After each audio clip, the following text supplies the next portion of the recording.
comprised of monads. They call them monads, but that's what they were. And yeah, so kind of reinvented that. Then years later, I discovered I was reading Lee Smollin's Three Roads to Quantum Gravity book. It was back in early 2000s. And he was describing how space was essentially an illusion and everything was made of information. And I'm like, whoa, this actually parallels some of the ideas I had when I was younger, my metaphysics, right? But this is very fascinating that, this guy was coming from physics and I was coming from this metaphysics framework, and I was just getting into physics at the time. And I'm like, whoa, there's okay, Johanan, here. I was trying to set up the stream, but I actually started it. So let's just go ahead and pick up from here. I was asking how you initially got into digital physics, idealism, the content that you cover on your channel. And I would first of all recommend everyone check out Johanan Raatz's channel. It's, in my opinion, one of the best on YouTube. He exposes a lot of very interesting ideas. We'll be talking about a number of fields like quantum cognition, digital physics in general, integrated information theory we might touch on, and how that pertains to traditional philosophical notions like idealism and implications that might have for theology. So go ahead and carry on. How did you first get into this, Johanan?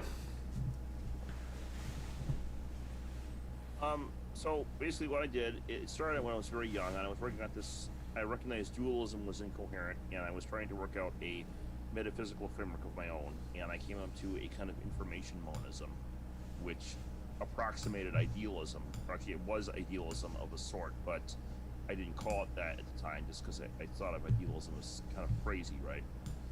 Or the usual kind of thinking people have of it, but it was essentially idealism in that, you said everything was information, and then I defined minds under the system as basically closed systems of information, and by definition, the top level of reality is a closed system, ergo a mind, and yeah, so I call it like information monism at the time.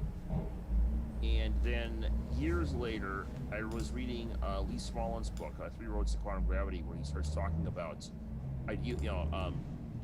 space being an illusion, everything being made of information. I'm like, whoa, this is very, fascinating, because he's coming from a physics angle, and I'm coming from a metaphysics angle, or I did when I was 15. And I derived this. I'm like, it's the same kind of framework being talked about, and I found this very interesting. I still didn't call myself an idealist until sometime later, I think in 2012, maybe, when there was a guy named Tom Campbell, who was a NASA physicist, and he had this whole model. He was talking about Brian Whitworth's model, showing how all these so-called weirdnesses in modern physics, be it relativity or quantum mechanics or the Big Bang, etc., all seem to derive from virtual reality physics, like the kind of physics you'd expect to see like in a video game or a virtual reality or what have you. They were all information processing artifacts. Then he further pointed out that, what's causing the information to appear is the wave function, and always terminates on consciousness. That's the whole ignorance friend thing. And so it's a virtual reality in consciousness. I thought, I remember, Johanan, the video that you made on that was excellent, and you covered a number of points, particular phenomena that resemble information processing artifacts in virtual realities. Like quantum tunneling was one. What are some of those other parallels? Well, there was the speed of light limit with relativity. You have like a virtual reality has a processing rate, right? And so if you try and brush up against the processing rate in the game, you won't be able to pass it. It's just going to slow things down. Another one that was really stark was there was in general relativity, when you have mass and energy in a region of space, time slows down, okay?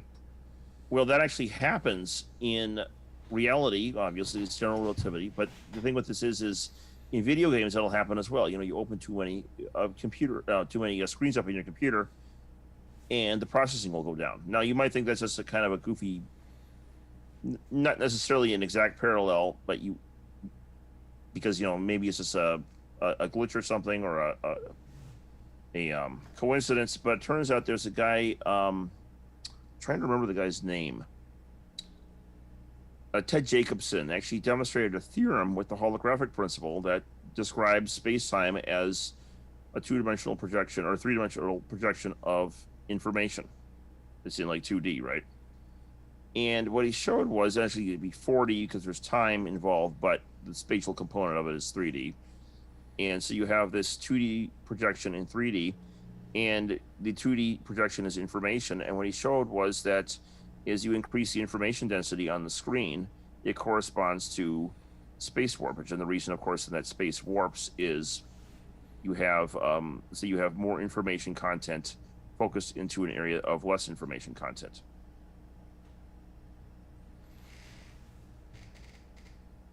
Right. Did I lose you, Johanan? No, I'm here. Oh, okay. Can you hear me? Yeah. It just seemed to disappear. Okay, so you notice these parallels. Go ahead. Yeah, and so but now, and I'm sure you've seen the one with Philip Rosedale where he's talking about the quantum tunneling in the cup, right?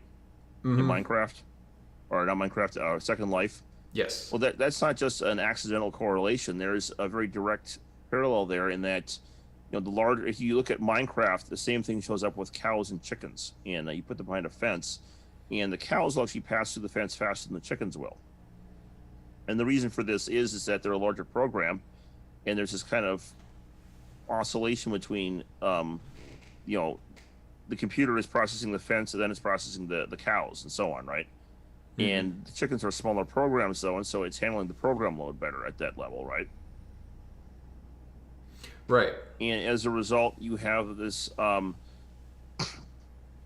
this situation where basically the larger the object, the easier it was to pass through the barrier. Well, you see that in quantum mechanics. It's the energy value of the particle. The higher the energy value in the Hamiltonian, the better chance it has of passing through the barrier in quantum tunneling. And of course, you can translate energy into Shannon information. And so it's really cool because it's a very direct parallel. Okay, so where do you go from here? You notice these parallels between information systems and physical reality. What's next on that? Yeah, and then I realized it was kind of more of an intuitive jump all of a sudden. I saw this video and I'm like, the crazy thing about idealism that makes it quote unquote crazy is the notion of the world not being real, okay? The fact that being mind dependent is not really what's crazy about it, because mind is just another substance. And the crazy thing is the world's not real, like the Matrix, right? But I realized the physics is already taking us there. And that's already been, that elephant or, shark has already been jumped, so to speak. And so if that's the case, and then, I also realized, Tom Campbell was pointing out, according to Wigner's friend, it always terminates on consciousness, the wave function collapse, which is where the information renders at. And I realized, well, a virtual reality in consciousness, what is that? It just sounds like Berkeley, doesn't it? I mean, literally, it simply is a physics model of idealism, and then I kind of firmed it up, and I brought integrated information theory into it. Integrated information as conscious states, and of course, it separates. So, like, I don't have access to your conscious states and so on, but that's also frame dependent. And when you get to quantum mechanics, the whole notion of Wigner's friend is the cat is dead and alive in the box from Wigner's frame, or Wigner's friend's frame, but then Wigner, of course, is outside the room, and his friend is in a happy or sad superposition, right? So depending on whether something is in superposition and therefore entangled is relative to frame. By the way, entanglement is integration and the quantum version of integrated information theory. And so, that you have this highest level system of the wave function of the universe, everything's entangled together at that level, and you have a supermind containing it's this idealism. Right. Or, maybe idealism anyway, but it's idealism all integrated into a single mind now. Now, how does that relate to the holographic principle as well? Because to my mind, if three-dimensional reality is encoded in a two-dimensional surface area surrounding it, it seems to imply that all of the information of the universe is integrated at some more fundamental level, like space-time differentiation as we observe it emerges out of something that's not as differentiated, that is integrated at a deeper level. Yeah. Information that's it's integrated at a deeper level, and then you have at a more fundamental, a emergent level, you end up with space-time appearing. Mm-hmm. So what about the relation between this holographic principle and Hilbert space? Is there any connection there? That was actually the holographic principle it was a clue. It led to ER equals EPR, okay? Which was the connection between entanglement and wormholes. And okay. Yeah. Which then led further to the realization that, entanglement by definition is it's when two or more particles share the same quantum state, and then wormholes, of course, are little bridges in space-time that connect two locations in space, and space, furthermore, as you know, is defined by locations. Your middle school geometry thing where you have, one point defines a space, or a zero-dimensional space, 2 points define a line, and so on and so forth, right? And that's just how space is defined, and that's how it is in physics as well. And so when the realization, though, is with wormholes, you have 2 points that are now made to be the same point. Well, there are 2 points. One is on Earth, the other one's on Mars, but they're really the same point because they're both connected. Those 2 points are connected in that little bridge across space-time. And so the realization there is space is dependent on location, which then in turn is dependent on wave function. Two particles share a wave function, and they're equal to a wormhole, and so therefore location is dependent on the wave function. Space is too, and the wave function is what are defined. Wave functions in general are defined as Hilbert space objects. Hilbert space, well, technically it's a mathematical term, but it kind of has a physics usage as well. Mathematically, it's simply the vector space of all function. Vector space, it's just a space of all, because you could theoretically have a scalar function as well, but of all square integrable functions. Mm-hmm. And that's what's by definition a Hilbert space. Right, and so all of this information exists in there. All of this information that we observe in 3 dimensions, experienced through time, seems to be contained in that Hilbert space in an integrated fashion. This is basically what you would point to as the kind of mind behind reality. Yeah, or what's loading up. I mean, it's all inside of reality Mm-hmm. itself would be in mind, but this is like the lower level of it that's generating this is the nuts and bolts of the computer, or the data on the hard drive level, rather than the rendered screen level. Right, and there seems to be parallels as well between that notion of this consciousness as an integrated wave function across the entire universe at that level, and then our consciousness being modeled by kind of quantum processes. And you've used this example for me before, but the idea how we make decisions seems to parallel quantum computation more than classical computation. So could you speak a little bit about that, how you got interested in quantum cognition, what the evidence is for this, and where people might look to find more information on that? I got interested simply by reading about it. There were articles in Scientific American and so on, and kind of how to describe it. What's your favorite ice cream? I do this with everyone. But what's your favorite ice cream? Pistachio. And what's your second favorite? Oh, I don't know, like Butterfinger or something. Okay, you actually share one of the favorite ice creams with someone else I did this with, which is pistachio. But so you go to the freezer door, and there is Butterfinger something, and then there's pistachio, right? Now, if you were a classical computer, so like the Terminator, right, you would automatically compute a correct response, pull out of the freezer, and then just shut the freezer door, and it would be over like in a second, right? But you don't do that in reality. What happens when you go to the freezer door usually? You kind of stand there for a minute and between think, the two, right? Yeah, right. You're like, do I want this one? And you might even go back and forth. You might decide one, and then you're like, oh, maybe I'll get the other one. And then, or maybe I'll have a little bit of both or whatever. You pull them both out or something like that, right? And you don't really decide right away. And you kind of, even when you've half made your decision, you kind of sometimes go back on that decision. And decide otherwise, and so on, right? Until it finally collapses to one or the other. And that's exactly, the behavior of quantum superpositioning. And they thought, this is just a coincidence. And they discovered, by doing careful tests of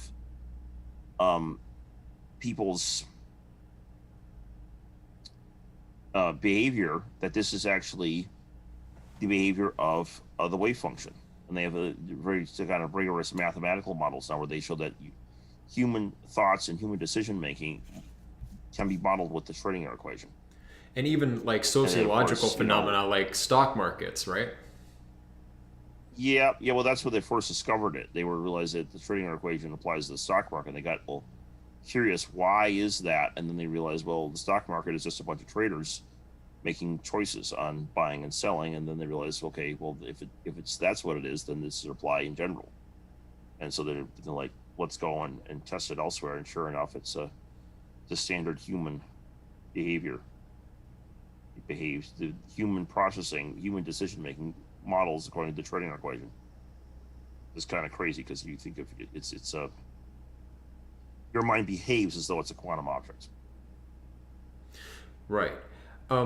Now, in your opinion, is there a similar dynamic operating at the macro level of this kind of universal mind underlying reality? Because there's one sense in which perhaps we can say it's outside of space and time and subsumes all possible progressions, evolutions of the wave function. But then is there another sense in which this universal function goes through a similar kind of waffling and weighing of options? Have you thought about that? Maybe, but it would be in a sense that it absorbs all of the lower scale functions. So it's actually actualizing all possibilities in some part of the Hilbert space, but it contains your mind and my mind. So in a sense, it's already doing that through us. But of course, by itself, there's something about the universal wave function that makes it unique, in that it is actually outside of time. It's the only wave function that's completely outside of time. Right. And so because of that, there's this little trick. That it has where it wouldn't, but in its own original state, it wouldn't waffle like that, simply because it's outside time. There's no such thing as waffling outside time, right? Right, yeah. So in that sense, it wouldn't, but then of course it would at lower level manifestations. Everything that is subsumed by it. Well, in one of our previous conversations, you had mentioned how this might impact evolution, this kind of quantum computation, which we observe in individuals. It seems to apply at a macroscopic level to whole social systems. Perhaps something like it operates in the background. But then with evolutionary systems, you mentioned evidence suggesting that evolution proceeds faster, speciesization occurs faster than it ought to if it was up to purely random mutation. It's as though there is some kind of sifting out of possibilities in evolutionary space and then collapsing down to only those that are somehow adaptive or desirable. Yeah, well, that's the thing. There's this little thing in quantum biology that turns out that DNA is in superposition in the nucleus. And you've probably heard that DNA has like a half-life of 520 years, right? Something like that. Mm-hmm. Well, the reason for that is it turns out that what keeps it stable inside the nucleus is actually quantum entanglement. You break the nucleus apart and it's no longer in an entangled state, and it will begin to decay. Whereas you keep it in DNA and it's pretty stable. Otherwise, our cells would fall apart. But yeah, it's kind of cool like that because the DNA is in superposition, and because of that, it's say you have a horse that mutates black and white stripes versus another horse that mutates blaze orange spots or pink and purple polka dotted spots and a blaze orange sign that says "Eat Me" on it, and you're both out on the savannah. Well, and there are different branches of Hilbert space this is happening in, and the big one with the blaze orange "Eat Me" sign is going to get picked off by the lion pretty fast, whereas the one with the black and white stripes will not.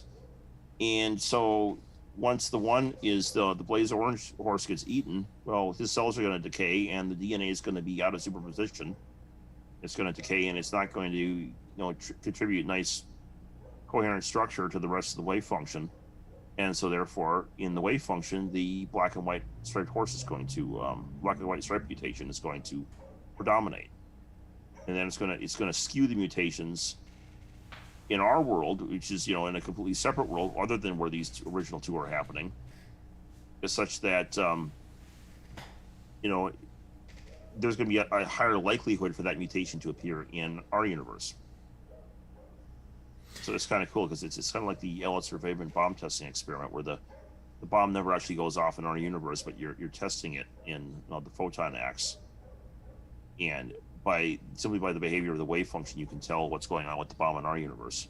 And it's the same kind of thing. It's testing out the solution space, and the wave function in our world is then affected by it, and then it skews out these mutations.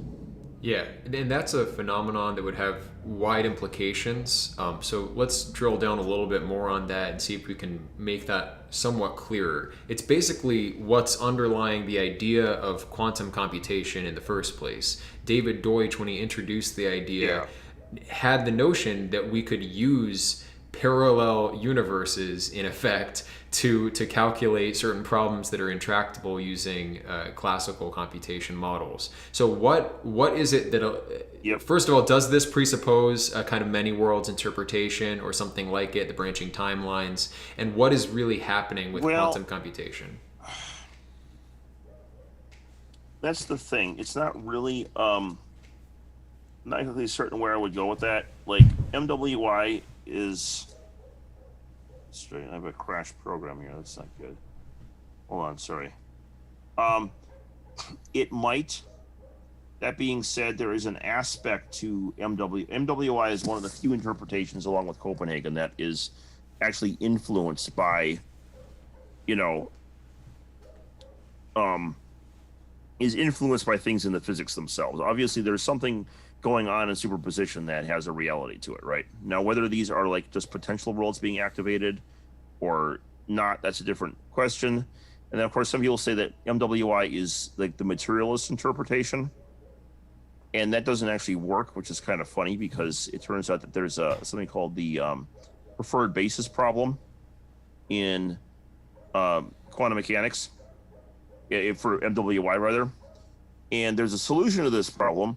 The problem is that solution requires, believe it or not, emergent spacetime. And emergent spacetime is, of course, flatly immaterialist because you can't have matter without spacetime. Mm-hmm. Right.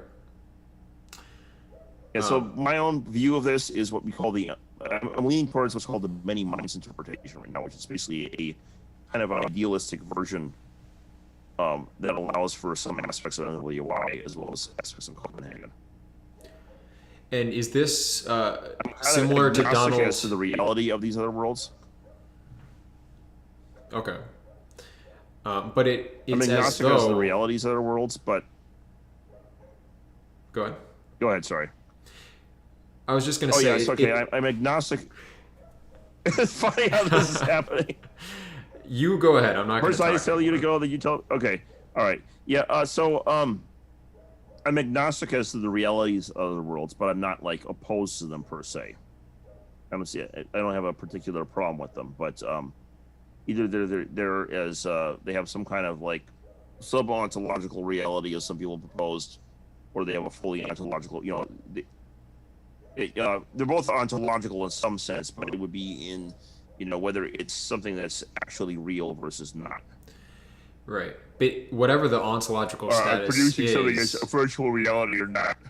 Right. Whatever the ontological status is, though, these quantum computation acts feed back against the other regions of the probability space to arrive at some kind of conclusion. We see that in human behavior, right. Social behavior, and also physical processes, and you're saying in evolution as well, which is... what have you thought about other applications for this kind of quantum computing effect? Well, Not offhand, but there are. I mean, there is like photosynthesis, for example. They've shown that it computes cells compute the best possible path for light to travel, basically, and so it maximizes the energy that plants get out of photosynthesis. Believe it or not. Right. And so basically, it's like a kind of non-local morphic refinement or something like that, you might say. It's using resources that are distant, either in parallel universes or something like that, whatever their ontological status. It's using that to find the best solution. And this is very similar to Rupert Sheldrake's idea of morphic resonance. I know you're familiar with that. Yeah, a little bit.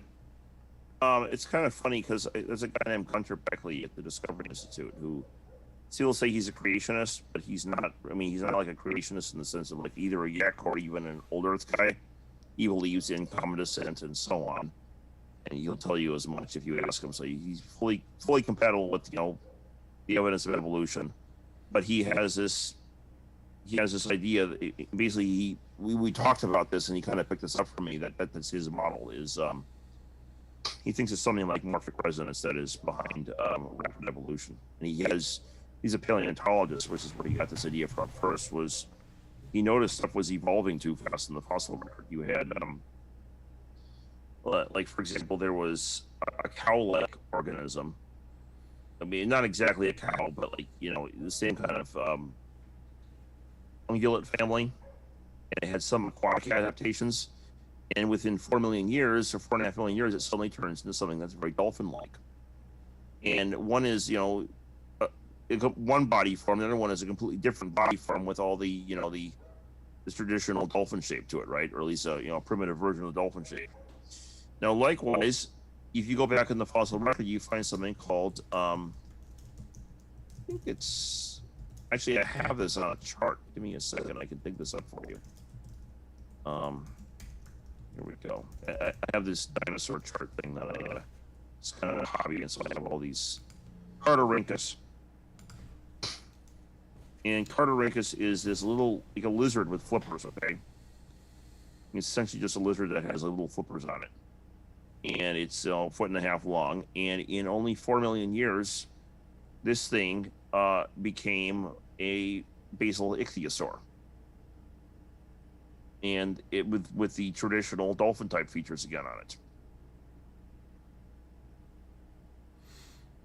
And it's kind of fascinating because you see this, and with the number of it takes apparently 2 million years for a new species to evolve and 40 million years for a new genus to evolve, which a single genus change is not very much at all. That's like the difference between a wolf and a fox, okay? The same basic body plan, as you obviously can see. But what you're seeing here is not just, and say a cat, for example, would be a farther out body plan, right? The difference between a cat and a dog is they're still carnivores, they're still somewhat related body plans, but you can see there's obvious differences between them, right? Right. Or dogs and bears, for example, right? Well, not only are you jumping, you're jumping, but if you look at like a cow versus a dolphin or a lizard versus an ichthyosaur, you can see there's a much bigger gap in morphology. It's many mutations that would require that kind of a jump, many species changes, and it's simply not the case that you can get that many changes occurring or morphological changes occurring in that short amount of time. Synapomorphy, so that was the word I was looking for. But you can't get them in that short amount of time of 4 million years or 4.5 million years, and yet we're seeing that this is actually happening in this shorter time period. And so the idea then is that it's getting information from somewhere. Right. They even showed another one that was kind of cool was, I forget the exact creatures, but there was a time when there were flying lizards appearing, not just, pterosaurs, but other branches of flying lizards, Cherovipteryx and some other weird creatures. And they were all appearing on separate parts of the evolutionary tree at the same time, like a span of like 5 to 10 million years all at once. And, not before that. I think it was like a span of 5 million years, something like that, all in the same span of time. Right. So it seems like and then when an suddenly, ecological niche opens up, the the evolution of DNA, which itself is in a state of superposition, you were saying, is able to be regulated towards those actual adaptive solutions, which will give it a kind of future. It's as though it's looking ahead somehow at different possible consequences of its mutations, and it's intentionally, in a sense, going towards the mutations that will fit the available niche. yeah, which is kind of crazy if you think about it. It's cool though. Yeah, for sure. Okay, And of well, course, the nice thing with all this is this is a taboo, but it's kind of funny to break it. Um, the whole notion of, so if we bring in quantum cognition, the whole quantum idealism model, and this is, computation occurring. This is obviously quantum computation occurring. Well, if that is the case, driving evolution here, and it's occurring. It's not just quantum computation; it's cognitive computation, right? Quantum computation. Well, if you have computation occurring inside of cognition, you might call that intelligence, wouldn't you? hmm So now a computer design suddenly becomes an intelligent design. And now I've just broken a taboo. right. Are current proponents of ID looking at this model of evolution? Gunter is. I don't Gunther. know anyone else offhand, but this Gunter Beckley is a ID proponent, and this is his model. Yeah, it's definitely definitely interesting And he's stuff. got And Goat I think I Prodigy mentioned part. I Yeah. mentioned before that Chris Langan has similar notions as well. This kind of, he doesn't call it a quantum computational process, but a kind of guided evolution. Yeah, there's a number of very interesting thinkers thinking along these lines, and I think that's somewhere to look as far as biology and also other fields as well. But I'm more interested in other dimensions of quantum computation. What if it is the case that within the brain there are these entangled structures? What might that entail for our own abilities in terms of thought, rather than modeling thought as a Turing machine? Like, if we are quantum computers, what does that open up for us? I don't know if you've thought about this too much, but before you get into that, maybe you could address the contentions that are often raised against viewing cognition as a quantum process. People will say that the brain is too wet and like there's too much going on. Decoherence would set in too rapidly. But you've pointed to some interesting Right. empirical findings that contradict that. Yeah, well, so the thing with that is that's really, really premature, like ridiculously premature to say that. They have this paper by Tegmark from like 2001 or something, and it's an ancient paper, and it's dated now. It's number one. It turns out that it was specifically only trying to refute the Hammeroff Penrose Orca-War model, and of that, it wasn't even refuting like the one they had currently proposed at the time. So it was refuting a subversion of a model, and not even like the specific model they had done, much less any other model anyone else had proposed. And so then this was the go-to, and they were saying, everyone goes like, quantum mind models have been refuted by Tegmark 2000. I'm like, no, a specific version of a specific model was refuted in 2001. And anyone who's looked at quantum mind stuff will realize is that every couple of years someone has a new proposal for a brand new mechanism for it, right? It's kind of a ongoing research program, and it will be an ongoing research program as we're exploring the brain, and furthermore, this whole field of quantum biology has opened up, where they're trying to find how quantum mechanics affects biological systems, and they find things like quantum computation in plant photosynthesis and bird migration and quantum smell and so on, and which is kind of interesting, by the way, because smell is a conscious, that's part of your central nervous system, so you have something right there which is affected by consciousness being affected by something quantum mechanical. But the point is that these things keep showing up over time, and someone has a new model, and it's hard to test these as well, because it's, how do you test them in live systems necessarily? I mean, you can't just stick instruments in someone's brain and try and test it like that. But the thing with it is it's very premature to do this, because you don't know what someone's going to come up with as a model tomorrow. And there's a guy currently named Matthew Fisher who has some very interesting experiments on this, where he actually proposed this experiment, but it turns out it was already done in like 1984, which is the year I was born. And they did is they had two groups of rats that were given lithium-6 and lithium-7 respectively. Now, as you know, if you take in chemistry, the chemical properties of an object are determined only by their valence electrons. So lithium-6 and lithium-7, it's, the third atom on the periodic table is still going to have only 3 electrons versus 3 protons, okay? And as a result, it's going to always chemically bond like lithium, regardless of how many neutrons it has. But it doesn't change its chemical properties because of how many neutrons it has.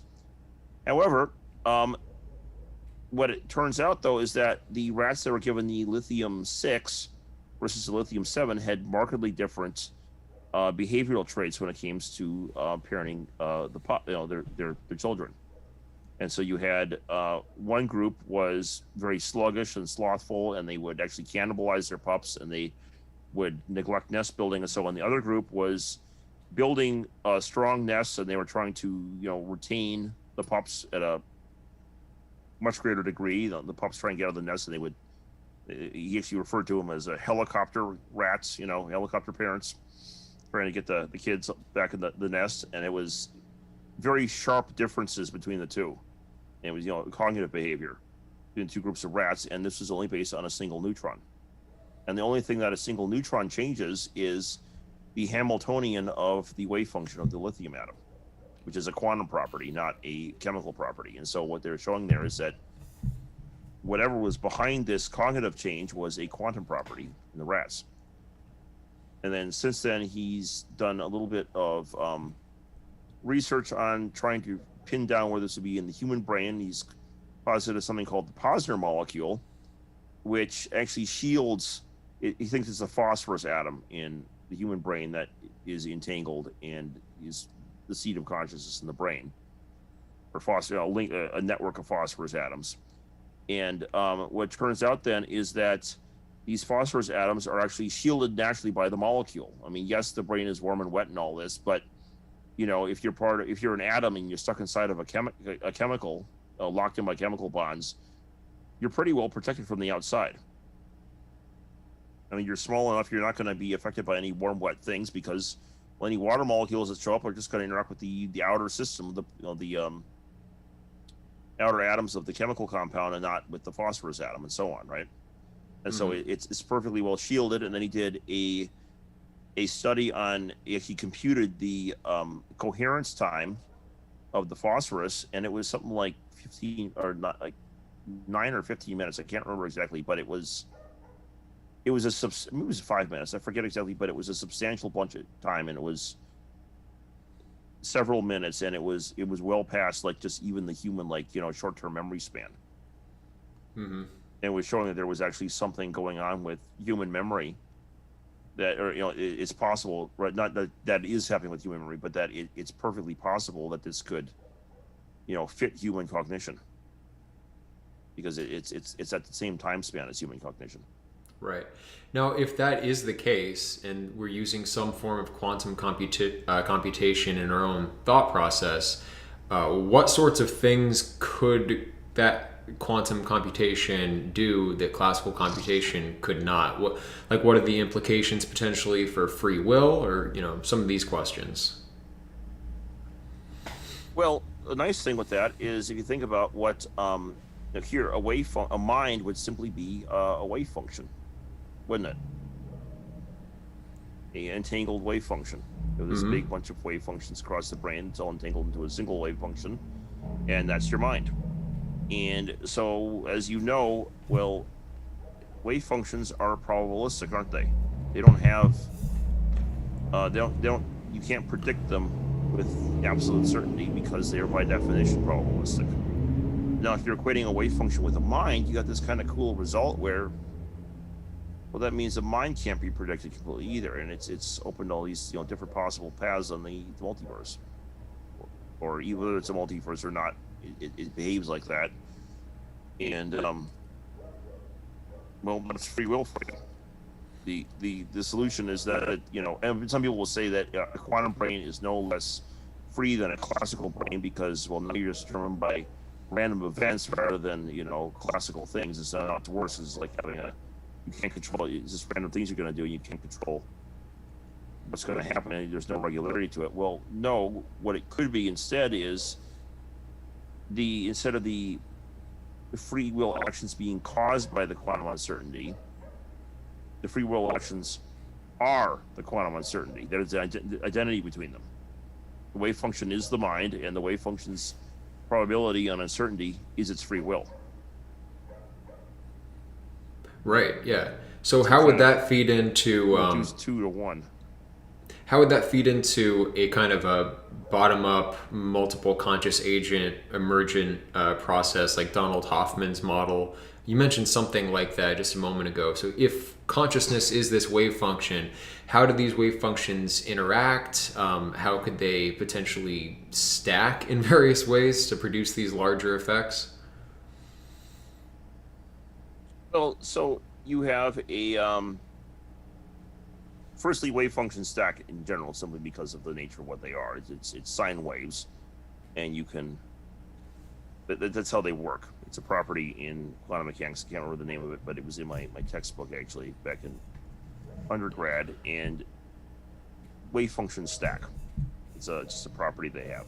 And it goes back and forth, right? Like Fourier analysis, you can take any complex wave function and reduce it to a set of sine waves, right? Right, well, that's what it is. They are sine waves. That's all they are is sine waves. In fact, the free particle wave function is a sine wave with a frequency value depending on its energy content. Mm-hmm. And you have different, you know, variations of that. So yeah, it's all Fourier waves. Fourier analysis shows up a lot in quantum mechanics. Okay, so what are the implications then for the interaction of multiple conscious agents? I know you're familiar with Donald Hoffman's model. I don't know if you are working off something other than that that you could describe, but what are the basics of that idea? Well, I have an quantum integrated information model, and the idea there is basically that, you know, if integrated information is a single integrated information state is a conscious state, you know, is what you call it, a single mind, right?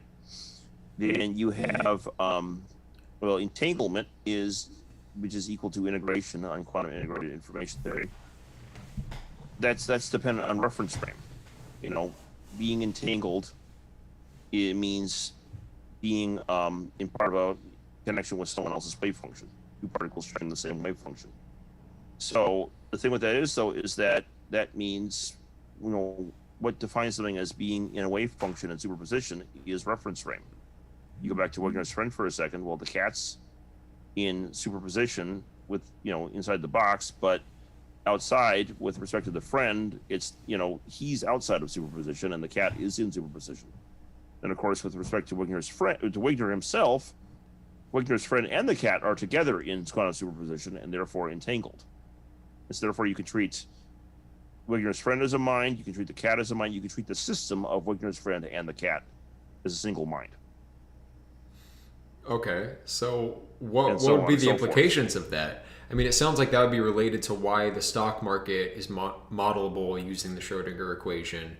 I mean, I don't walk around thinking of groups of people as a single mind as a rule. Should I? Well, so here's the thing with that, is that, well, here's the thing with that under normal circumstances, the environment, now this is not true in the sense of, because people, this is a little caveat that everyone's gonna mess up, and people try and like wash consciousness away, always do mess it up until, at least they did until 2019 when the Wigner's friend experiment was actually done in the laboratory. But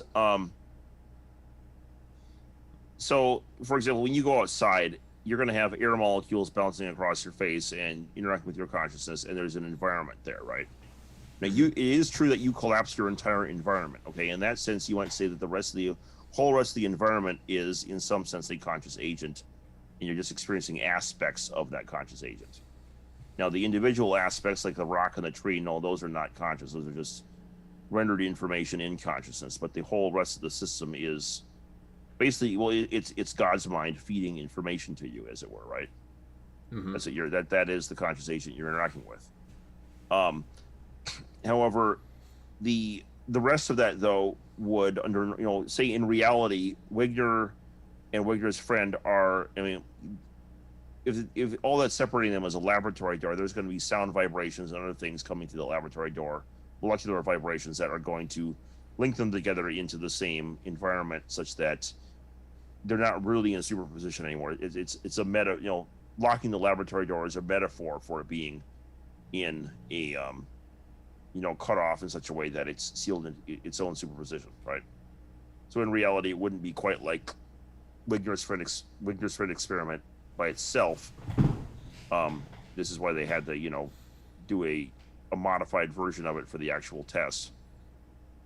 But so you wouldn't think of rocks and trees and stock markets and traffic behavior as being the traffic on the I-93 is not a conscious state in itself. So well, one of the reasons I ask is for any possible implications this may have for parapsychological phenomena. I don't know if you're comfortable speaking on that. Oh, yes. Yeah, that's kind of an interesting thing. I'm open to it. What I would say is that it's not there's kind of this taboo on parapsychology that says it's you can't talk about it because it's like magic, and it's like it's crazy woo stuff. It's outside. There's a quote by Donald Hebb, who is a very famous psychologist, and he said that he rejects what Rhine says about this, even though he accepts all the research in every other area, right? Well, why would someone do that, right? And this is a famous psychologist saying that he accepts all of this institute's research except when it comes to parapsychology. And they apparently had some very high sigma ratings on parapsychology, right? Now, he rejected it, though, and this is not to say whether what they had is actual or not. I'm not commenting on that here, but what it is to say is that his reasons for rejecting it, in his own words, were, he would say in a literal sense, prejudice, and the reason is that it shouldn't be possible for this to happen based on our physics, and this is just crazy, and it's so wacky that regardless of the evidence, we're going to reject it simply because it's wacky, okay? Now, the thing with that is that actually is not true. That prejudice is whether or not the Rhine Institute was actually giving valid evidence for psi aside, that prejudice of his is false simply because those kinds of phenomena are perfectly explicable on this scientific model. Let's say something like telepathy, for example.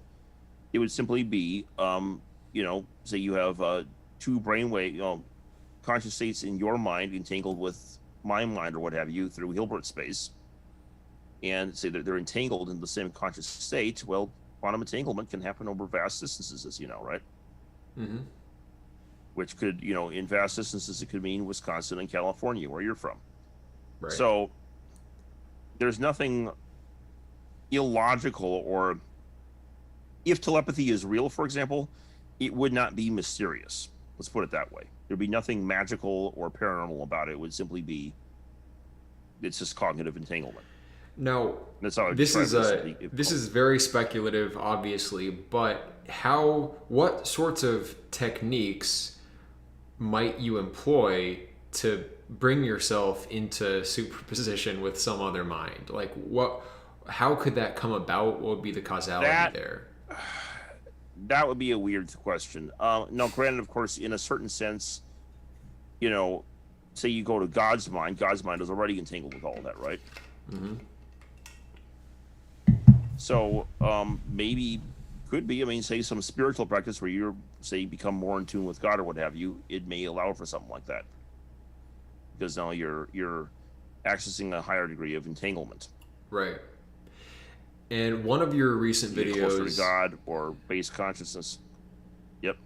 Right. One of your recent videos, you also mentioned not just this one divine mind kind of behind it all, but the presence of a kind of other realm of conscious agents beneath space-time that might interact with Oh conscious yeah. agents in Well, this okay. world? So that's a very interesting possibility. It was speculative, but it was speculative based on actual, stuff that had been done before.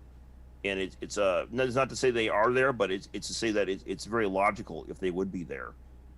So there's a guy named Paul Thole, and he's not the only one. This is one of the older studies. He's dead now, but there's since been more studies to this nature where they just show that conscious, when you're inside of a dream and there are characters in your dream, they can actually, you can ask them to do rhymes and perform math problems and so on and so forth. They actually carry these tasks out in such a way that they do things that you hadn't thought of before. Mm-hmm. And Jung actually pointed this out. He said there were characters in he had a character called Philemon in his own dreams, and he would talk to Philemon and ask him things, and he said that Philemon was saying things to him that he had not consciously thought of before, and he realized that these characters in his dreams had their own internal thought processes, as though they were separate beings, right?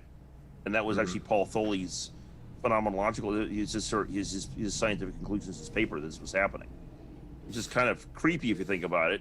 Now, that doesn't mean that there are any, weird spiritual beings or whatever. They might be, but what it is to say, though, is that at the very least, there were little sub-minds that were individuating off from his subconscious when he's having his dreams, and then he wakes up and all the information that is comprising those agents then kind of gets absorbed back into his own mind, and so you have this goofy thing where these are beings that act like their own entities for the time of the dream, right? Right. Now, where it gets weird, though, is when you have this ontology change, where from kind of a materialism, I mean, that is even possible on materialism, right? And I actually had a materialist who was complaining to me about this thing. It leads to this weird conclusion. I'm like, well, no, that would happen on materialism too. There's nothing impossible.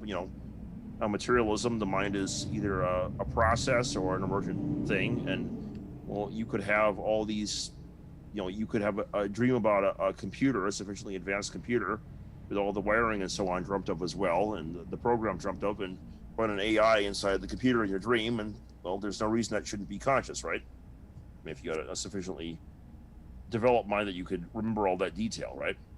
Mm-hmm. So yeah, this is not implausible at all, even on materialism. But then if you go to idealism, you have this kind of peculiar thing, which kind of stems from Jung, right? Your mind, your quantum cognitive states, if this model is the case, are outside space-time, because Hilbert space is the beneath space-time realm. The quantum states in general exist as things outside space-time, okay? And so therefore they're part of what causes space-time to emerge. Mm-hmm.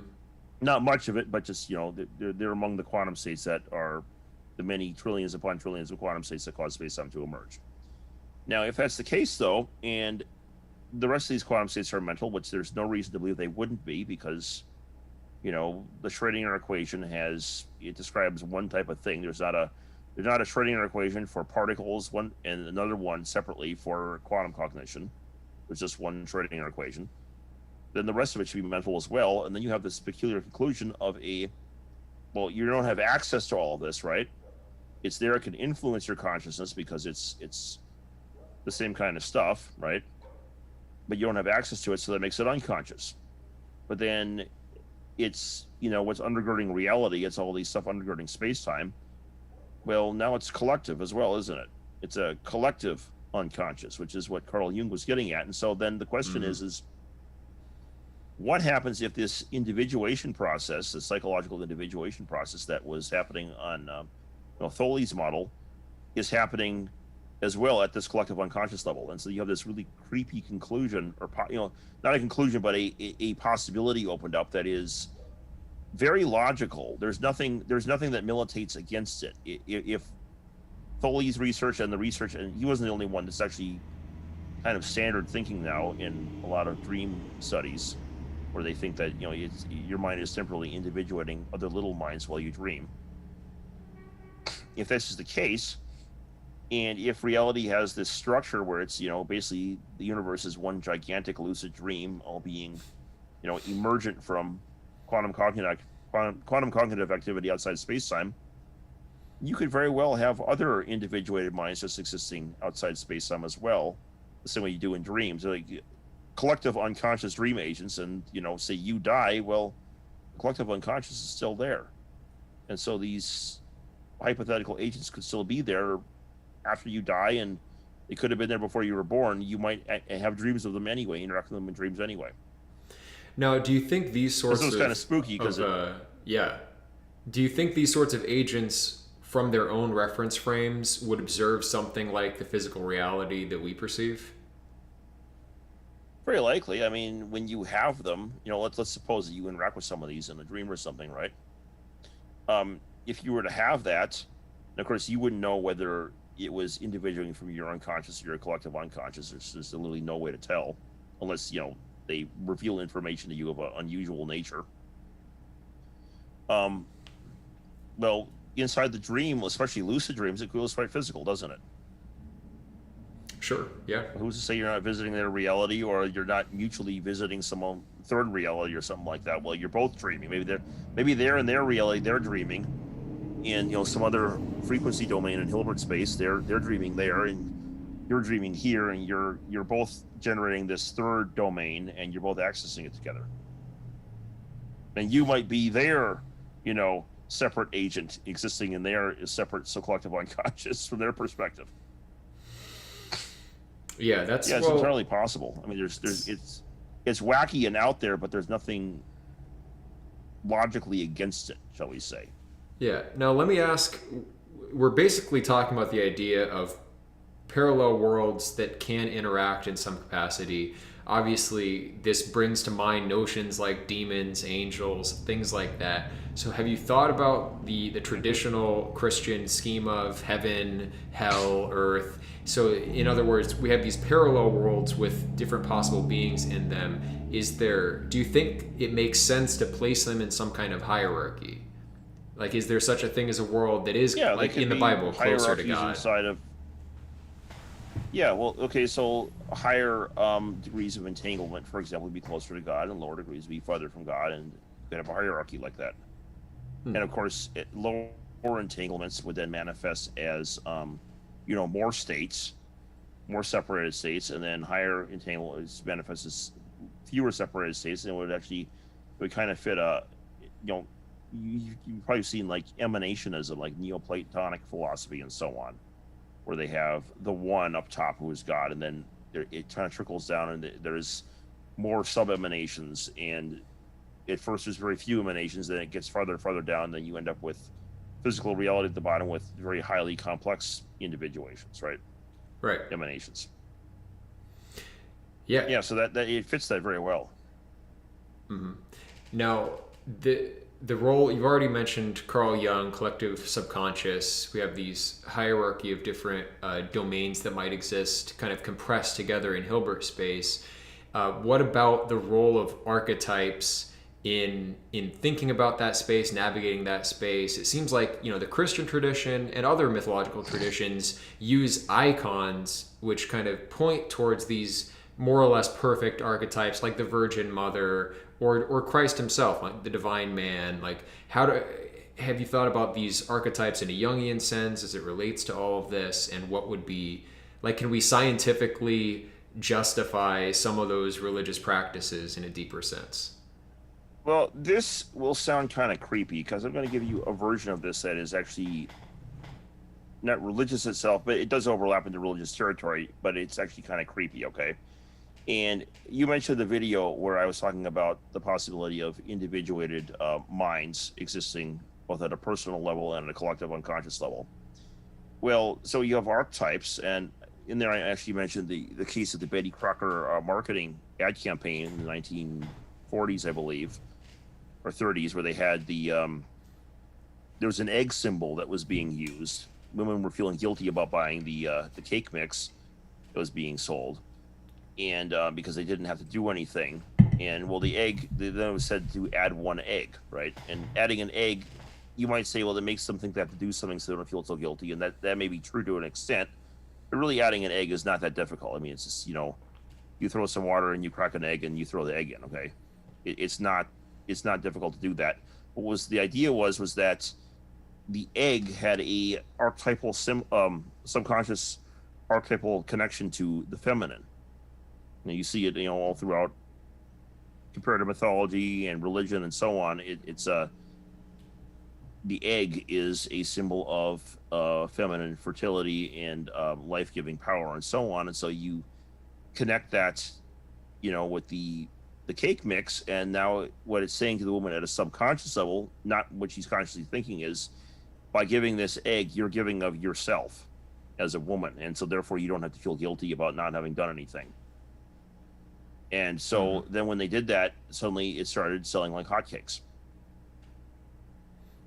Yeah, right. Which, I mean, you can understand from a purely psychological perspective to a degree, but it's invoking... No, the creepy part of this. Okay, the creepy part about this. What happens when you have a symbol, okay, like an egg, but something else, and the symbol, you tangling with quantum states outside space-time, right?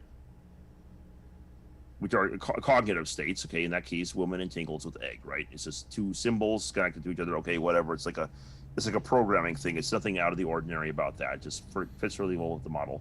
What happens when you have one of these separate individuated entities out there, right? Well, there might be a symbol that is associated with one of those entities. You look at the symbol or meditate on the symbol, and now suddenly you're entangled with this entity that now takes you over, right? Yeah, right. That's creepy, isn't it? I feel like I've seen really this creepy, in right? I've seen something like this in music videos. It's reminding me of... Yeah, like music videos, all the all-seeing eyes everywhere. I mean, it's. I mean, not saying any of that's the case, but it's perfect. It's conspiracy theorist heaven for that. They could run wild with that. In fact, there was a book, a very strange book that was a couple of years ago. It was being passed around on my Idealism and Science versus Atheism page, and at the time I was, really depressed and not really caring about it. And I was like, oh, that's kind of weird, like whatever. Some people were posted it there. And then a couple of years later, when I made that video, someone actually wrote a blog connecting my video to that book. And they were saying, and this is the creepy part, basically what was going on there, I looked at the book afterward, and I'm like, this is crazy, because it's called the Quantum Hermetica, and they have this basically a model of occult science that is framed in terms of this like quantum idealistic kind of framework, right? Uses the exact same kind of physics, actually. They mention, conscious realism from Hoffman and emergent space-time and all that. And there's something called Goetia, which is a form of magic that some people practice, like ceremonial magic, where they use symbols to try to tap into entities in this inner space. They have this thing called as within, so without in the system of Hermetic occultism. And basically what it says is the outer world emerges from the inner world, okay? Mm-hmm.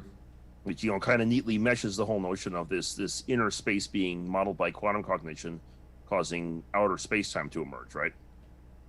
And so then, well, what if there's entities down there? And so they're saying they're using symbols and they're focusing on this, and then these symbols tap into beings and so on. So if you're curious about it, I don't know what to make of it. It's kind of out there, yet at the same time they have a whole lot of physics parallels they bring up in the book. It's kind of short, like less than 100 pages really, and they have it all documented with these physics parallels between Hermetic occult texts and physics. It's like that thing is a mind trip. I mean, not to say that it's true or anything, but just that it's an interesting thing to contemplate. And it was being passed around on my Facebook group a couple of years ago, and then I finally got around to taking a look at it. Right. Well, when you take, first of all, let's kind of review through how you got where you are here. You first went through information reductionism, a kind of information monism, just because of your kind of understanding of physics. A lot of physicists were moving towards information reductionism. And then with thinking about integrated information theory, the implication of that combined with the universal wave function implies that all of the information of the universe is integrated and therefore is a conscious mind.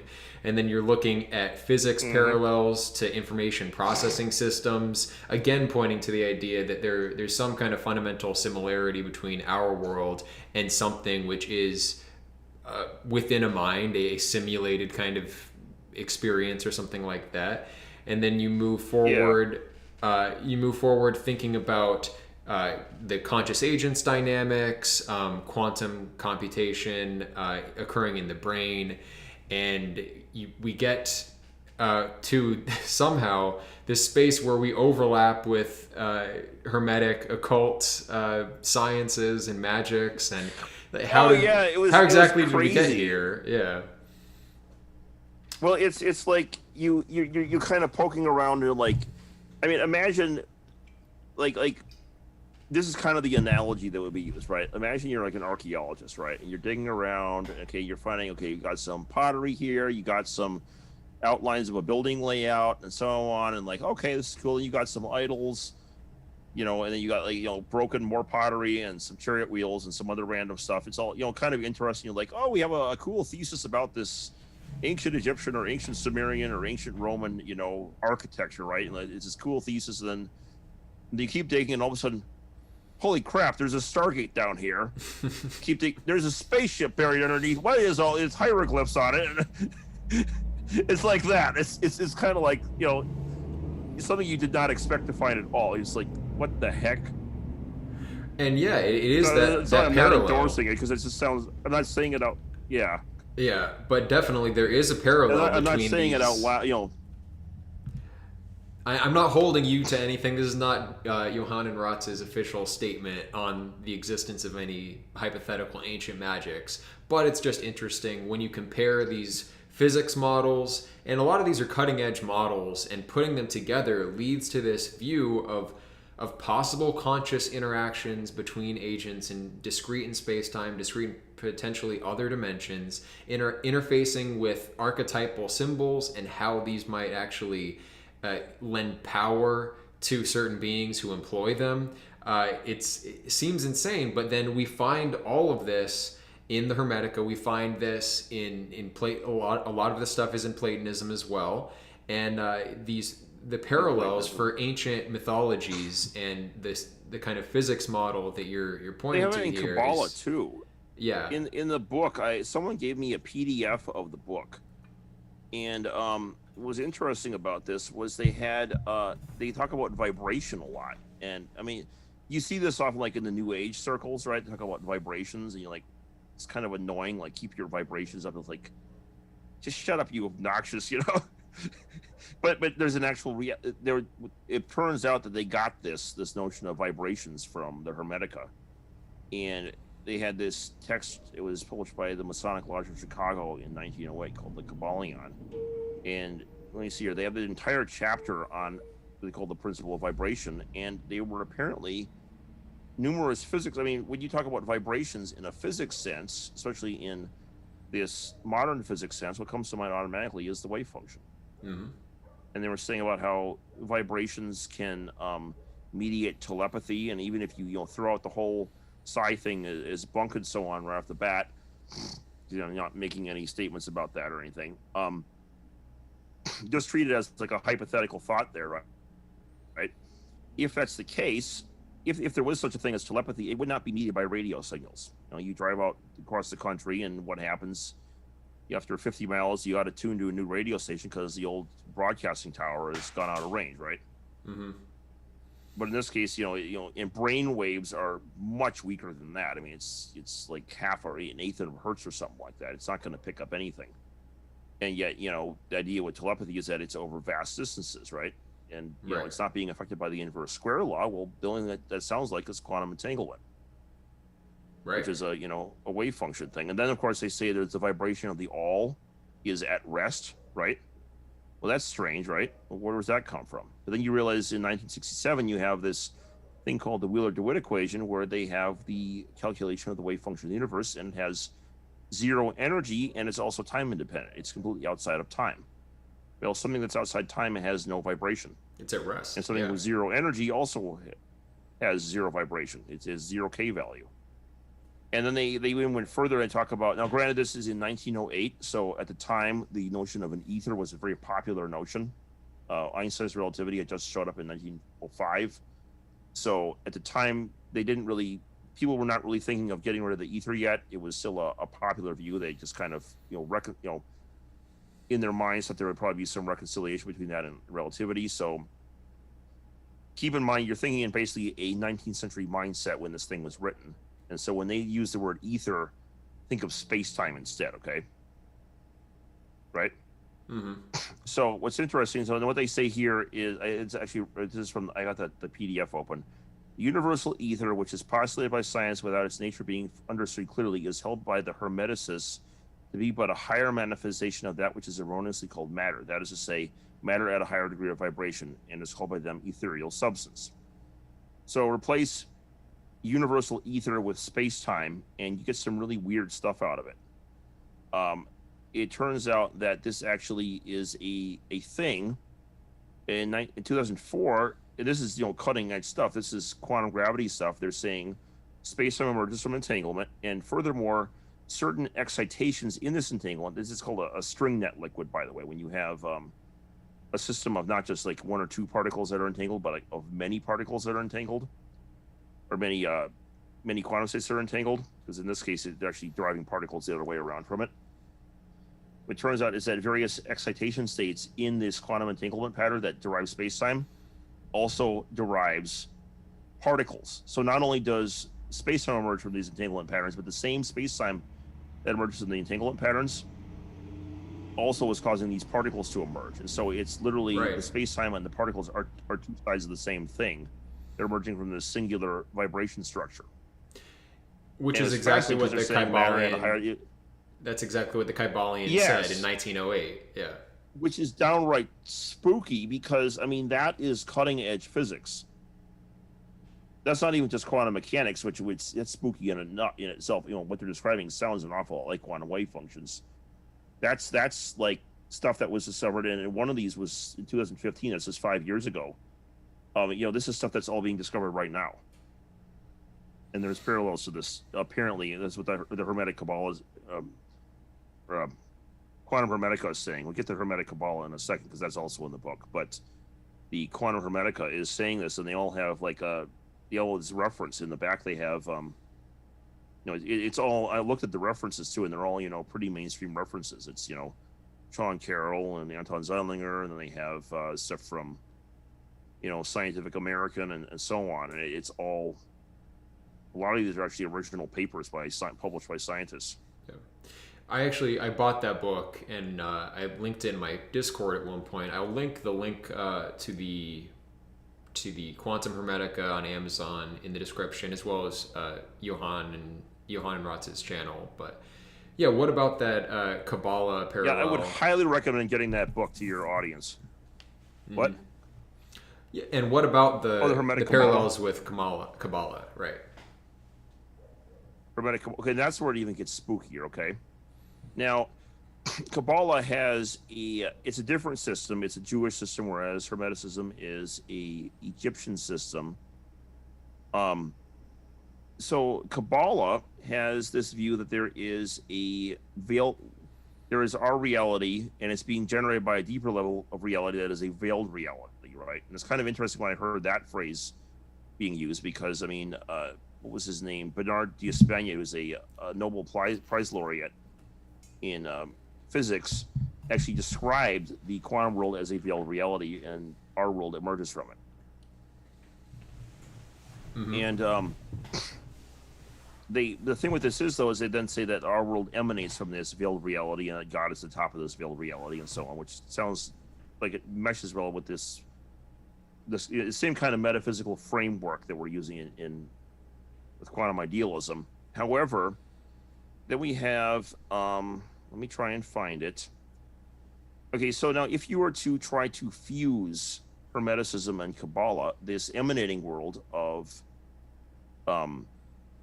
Kabbalah would be identical with the inner space of Hermeticism, right? Mm-hmm.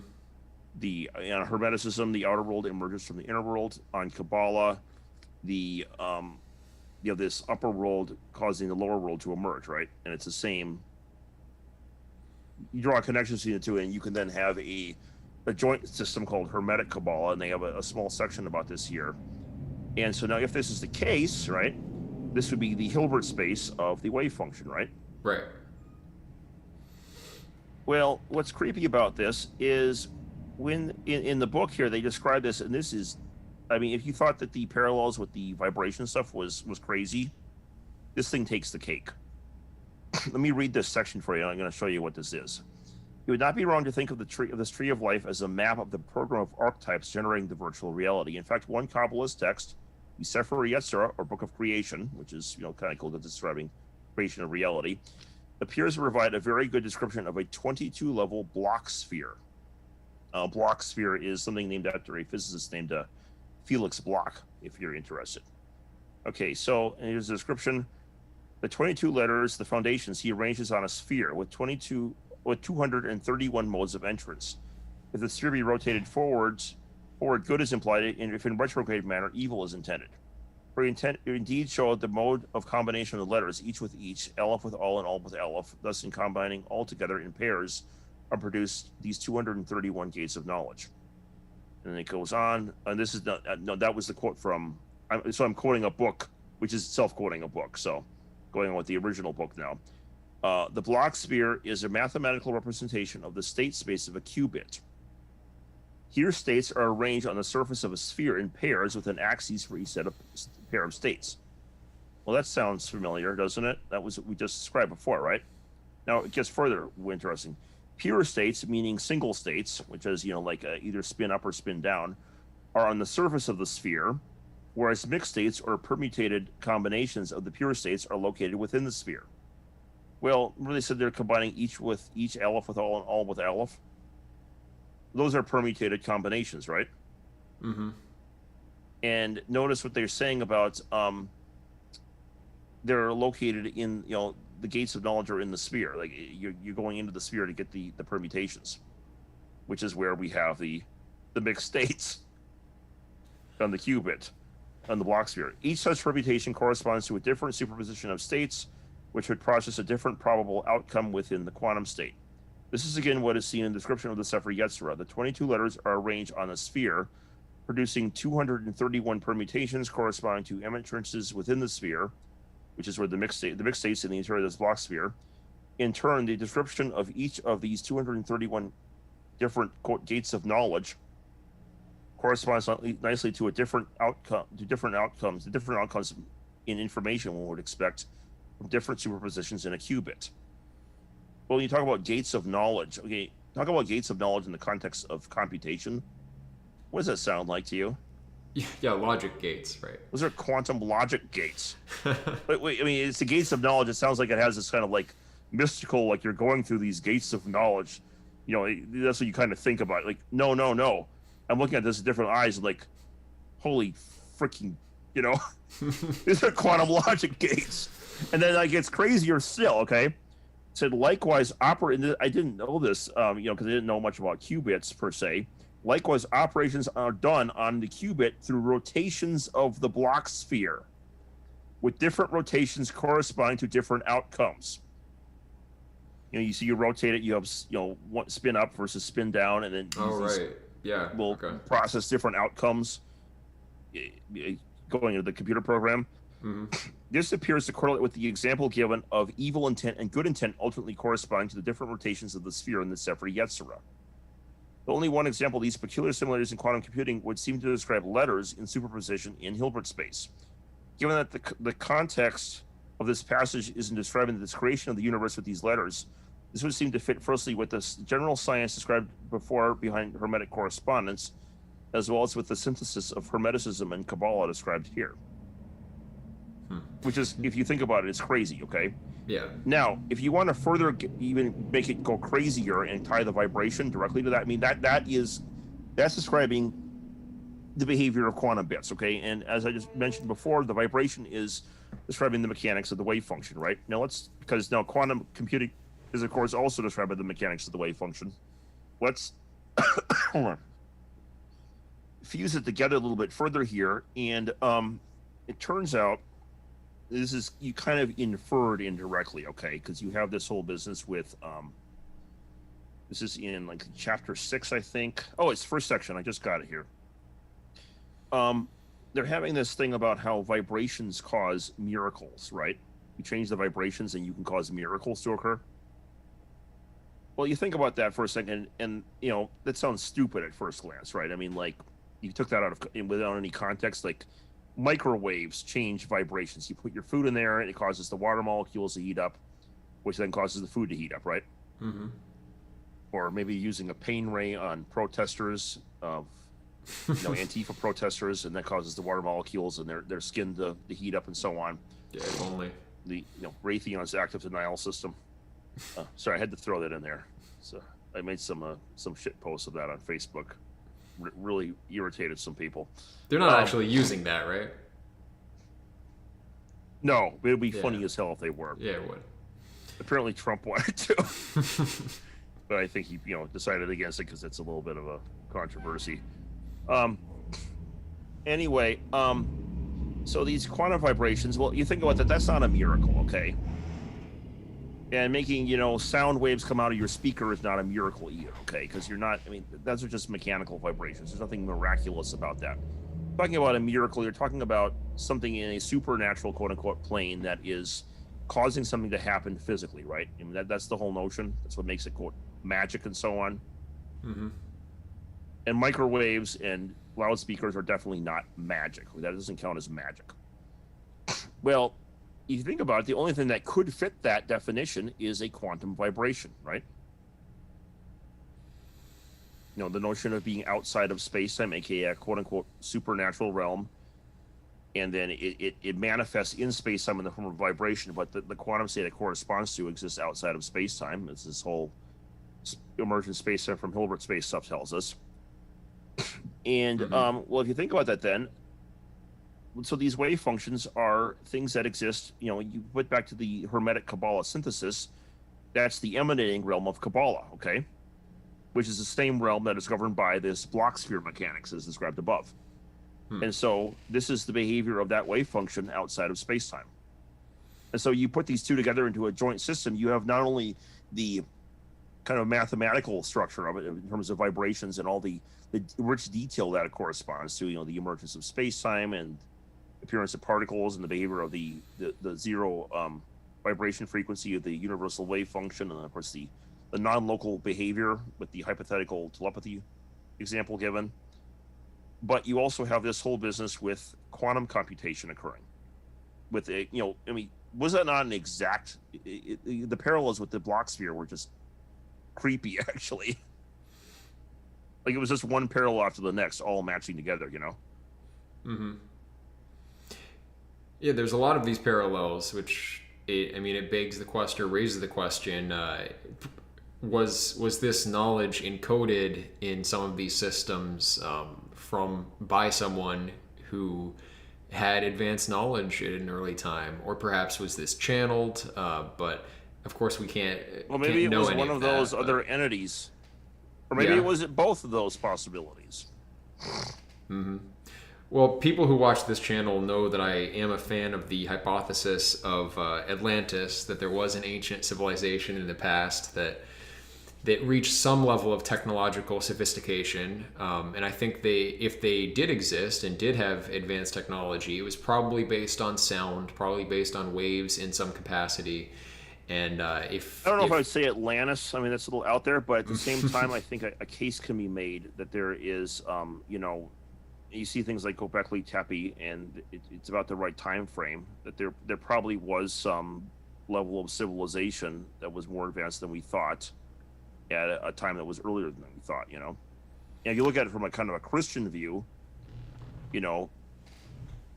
that actually is, the whole notion of a flood. And of course, it doesn't have to be a flood in the young earth creationist sense, but, the notion of there being a flood that wiped a lot of things out, wiped out a civilization, it could correspond to something like that. Now, that isn't solid evidence, but then, of course, you have things like Göbekli Tepe, which are unusually sophisticated for, it's right out of the Pleistocene.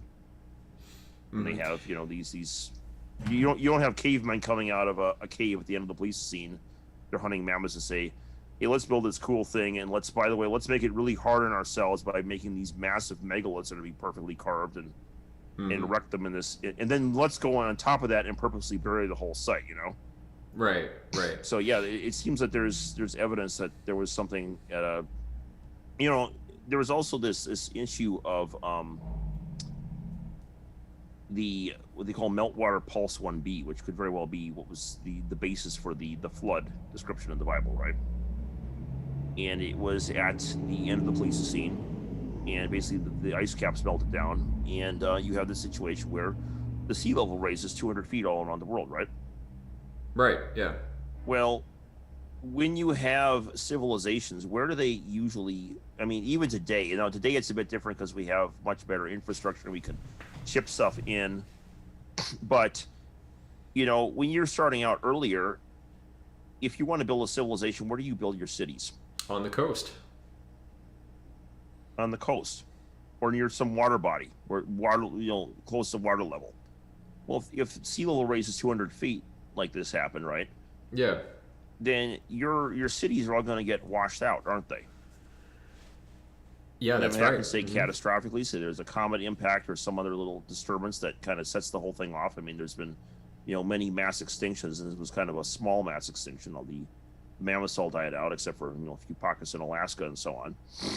And a lot of other, the Pleistocene megafauna died out at the time. You're going to have this situation where, well, a whole lot of civilizations your cities are all destroyed, and you don't have much evidence. You see some evidence of this thing now. You find people, you see like the Yonaguni monuments off of Japan, and there's a similar one off of Cuba, and another one off of the coast of India, and so on. And these things all get, destroyed. The evidence is all pretty much buried up, except for, you kind of find it with, sonar and so on, and satellite imaging. Mm-hmm. But yeah, so it's quite plausible that there was, some basis of truth to this whole notion that there was a civilization back farther than we think. And then, of course, once it gets wiped out, it's hard to develop it again. And so it takes a couple thousand years to get it set back going again. And that's why you don't see much in the way of intervening civilizations between. Mm-hmm. Have you run across any talk that's implausible. Yeah, and it would account for potentially some of these advanced physics concepts being somehow encoded in very ancient documents. But yeah, that whole thing is, I don't want to touch that, but it's very fascinating. Yeah. So have you run across any notions of a sound-based technology? When you go into some of these fringe circles talking about ancient civilizations, they mention the possibility I think I've heard of that occasionally. I mean, everyone's seen Ancient Aliens once or twice. Yeah, right. That's anyway, possible. But you would expect if they did perfect some kind of sound-based technology, which we've demonstrated now, levitation with sound is possible, cutting objects with sound is possible, perhaps their understanding of sound was less analytic than ours, and they didn't quantitatively analyze it with like Fourier analysis or anything of that nature, breaking it down, but perhaps they were just really good at manipulating whatever instruments they designed to interface with this sound.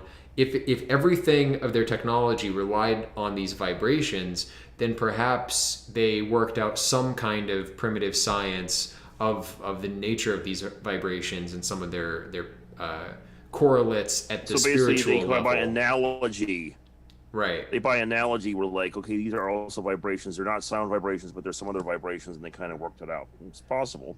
Yeah. Now, of course, the bit with the block sphere is downright spooky. That would actually, they referenced the Quantum Hermetica.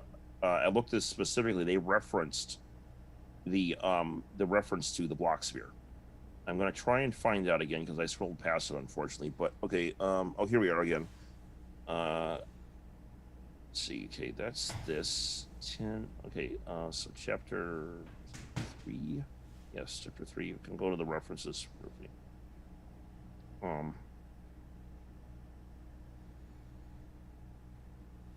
Yeah, this is all. Let's see what this is. Rotations in the block sphere, quantiki. I mean, some of this stuff it's like something you would. I mean, this is all very modern stuff, and it's something that you would expect seen taught at MIT. Mm-hmm. Probably aliens. I'm gonna go with aliens for that one. Well, what's funny? The book actually it doesn't say aliens per se. It's kind of cryptic about that, but it does bring in the Book of Enoch. Mm-hmm. Right. Hey, I got a question. It's if this thing ever gets like really popular, and someone pursue it, I mean, there's going to be the Ancient Aliens crowd is going to go completely berserk with this book. I hope they do. It'll make good viewing. But here, I have a question from the chat. That would be very entertaining. Yeah. Yep. Pagan Philosophy asks, why hypothesize a non-spatial emergence of quantum waves? Although difficult to measure, the oscillations are contained within the quantum packet. What suggests otherwise? Well, because these quantum packets are actually what are defining the locations of particles in the first place. And then secondly was the whole thing we discussed earlier about the ER equals EPR correspondence, when the lines of thinking that led to entanglement being more fundamental than space-time. And of course, entanglement is defined by two or more particles sharing the same wave function. And so if entanglement is more fundamental than space-time, which is the consensus in quantum gravity research now, then it would also follow that the wave functions that are specifying the entanglements are more fundamental than space-time. Right. And so in that sense, then, is that these wave packets, yes, those wave packets are spatially extended, but that's a mathematical projection of the quantum probabilities into space. So yes, we treat them that way as though it's a way of going through space and all that, but you don't, and Sean Carroll, she said, you don't have to do that, though. You can, you can prefer a different basis. You can prefer a momentum space basis, or you could just get rid of any, notion of space whatsoever and just start with quantum states in their own right. And with no reference to space whatsoever, he says, and then, which is what makes the most sense given the whole business with quantum gravity right now, with right, deriving space-time metrics from patterns of entanglement. Right, and it would be difficult if space-time was fundamental to account for non-local phenomena like entanglement in the first place. Like if it was fundamental, yeah, it would violate relativity. Right. And you'd say, well, entanglement doesn't transmit information or classical information, so therefore it's not a problem. Yes, that's technically true, but the problem is well, you have this simultaneous change of the wave function itself. I mean, yes, you're not deriving the spin up or spin down by what's the other one doing, but there is a simultaneous collapse across, say, the whole galaxy, right? The fact that this guy is no longer in superposition is somehow known of by the other way, part of the wave function that says, oh, the other guy a million light years away is no longer in superposition, and so therefore I'm no longer in superposition. That would violate relativity. Right. I mean, you want to say technically wouldn't, I suppose, because it doesn't transmit information, but the whole thing is well, it is kind of an information, even if it's an information that's only accessible to the wave function itself, Mm-hmm. The whole thing of the other guy is no longer in superposition anymore, so I shouldn't be either.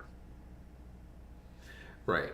And I think it's, Hoffman makes a good point with his fitness beats truth theorem in saying that what we understand as space-time in the first place is most likely an evolved interface that we have to interact with other systems, but we shouldn't take its prima facie characteristics as physically fundamental. So like taking our intuitive notion of space and then applying that to fundamental physics might just be kind of reifying our own conceptual faculties, which themselves are tuned to fitness and not necessarily the truth itself. And Hoffman addresses some of these contentions that you might raise where, well, if it doesn't depict, if our senses don't depict the actual nature of reality, how do we survive? There are many instances where it's actually a waste of resources to depict a full spectrum if it can be reduced to a binary, or many such examples. Like representing fitness payoffs of any system will tend to be quite different from representing the true state of the entire system or something like that. Yeah. We already know from Kant, I mean, the whole business of we're not seeing reality as it is anyway. Even if it were directly represented, we wouldn't be seeing the reality. We're only seeing the perception. It's the whole business of the Kantian phenomenon-noumenon distinction. Mm-hmm. It's just direct realism. Direct realism, it really a question-begging position, and it's not most philosophers, as well as most physicists, all physicists, and most philosophers, and most neuroscience. I think all neuroscientists too. They reject direct realism nowadays. So. Mm-hmm. Okay, so I'll have one last call for any questions. If anyone wants to ask Johanan a question while we have him here, we'll probably go. What? Are you okay for another 10 minutes or so? Yeah, that's good. Okay. There was a question earlier. Do you know about the Human Brain Project and the Jülich model, which demonstrates 250 distinct brain regions which might play a role in quantum cognition? No, I haven't heard about that, actually. That's interesting. Now, I would mention that the model here, essentially, I think it's people have often said that, there's all this brains research that is really solid, so why we need this quantum thing. Well, the brain research is explaining the syntactic structure of the brain relations, right? Like why you do. I mean, if anyone's heard of the Chinese room experiment in philosophy of mind, they have a very elaborate Chinese book. Chinese characters, someone in there is manipulating symbols to format responses to questions given to them in Mandarin or something, right? And the thing with this is that's basically what's going on with the brain research. It's not invalid. It's very excellent. It's simply mapping the syntactic structure of all the responses people give and how they correlate to the syntax of the brain's connectome, which is correlating right. What the neurons are doing with the different parts of the brain and so on. And so the idea here is simply that there is quantum biology that is mapped to that. And in fact, there was that article in Scientific American where it was saying your brain is a quantum field. And so the idea then is that what's being connected in this connectome is parts of a quantum field. They got all the syntactic structure right. They just don't have the explanation for consciousness right, because it doesn't. Finding the syntax alone doesn't solve the hard problem. You need consciousness to be fundamental to really do that, in my opinion. Yeah. Well, you need an integrating pejorative sense. You need an integrating factor, because if you just have the syntax, you have a bunch of discrete operations, and it's like the Chinese room. The guy can manipulate the symbols all day, but that doesn't mean he understands Chinese. He doesn't really know anything about Chinese. Yeah, right. And so, exactly. And that dovetails with integrated information theory as well, and I think a quantum basis for integration biologically is. There is good evidence coming out that there might be something like that going on. But there's one other question. So the neurology simply explains the brain's connections and syntax, and then the quantum biology would explain the brain's consciousness. Right. But it's different aspects of the consciousness being explained. There's no contradiction. One's explaining the behavior and the structure of it, the other one's explaining the essence of it. So Brian G asks, is there an active finding with regard to the guided evolution, kind of quantum computed evolutionary process? Is there an active finding, or is it more like... There is. Okay. Speculation. I've heard there is. I don't know what I've only heard about it indirectly, though, because I haven't read his book. But that idea where the whole the DNA is superposition, and it's like the zebra is mutating black and white stripes, and the one or track, and then it's mutating the big blaze orange eat me sign on the other track. That is John Joe McFadden's idea. You might want to look up a book called Quantum Evolution, and apparently, I believe this was after Mount. What was the volcano that happened? Mount St. Helens blew up. They had some mutations in bacteria that was occurring very rapidly, and it was occurring more rapidly than it should have for the 50 or so years between when the volcano erupted and this new species was emerging. And so the argument was it couldn't possibly happen at that rate. It has to happen at quantum evolution. Well, what Brian is asking... And of course, there was also the discovery in... What Brian is asking is there an active finding, or is it more like a gravity where the best solution is just more likely to have an attractive force. It seems to be the best solution. Yeah. It seems to be the best solution. And then there is a little of sort of indirect evidence in the discovery that DNA is held together by entanglement in the nucleus. So we already know that it's in a state where it can do these quantum computations. We don't know, so it would actually, if it is in the state to do that, it would already be doing that anyway. It's just that, finding more, how do you do experiments on DNA in a nucleus, right? Mm-hmm. Especially with mutations that occur every, mutations don't occur every day. So you have to be studying a whole bunch of all the cells in an entire population of bacteria for 50 years. It's I mean, there might be some clever way to do experiments like that. It's just that it's not the easiest thing to directly test, even though you can do a lot of indirect testing of it. Yeah. Well, let me test out my own understanding. Is it something like the DNA being in a state of superposition? It's like the quantum computation using the parallel qubits in other worlds in a similar way by testing out, the DNA could be testing out the relative frequencies of various mutations forward in time given the ecological niche. So it's kind of like the number of surviving specimens which host the DNA increases the portion of the probability distribution taken by that mutation as opposed to some other mutation that leads to fewer surviving. Yes, because it's because you have more of the DNA surviving in the one mutation than the other one, and so as a result, it's a higher probability that the mutation is going to go in that direction more than the other one.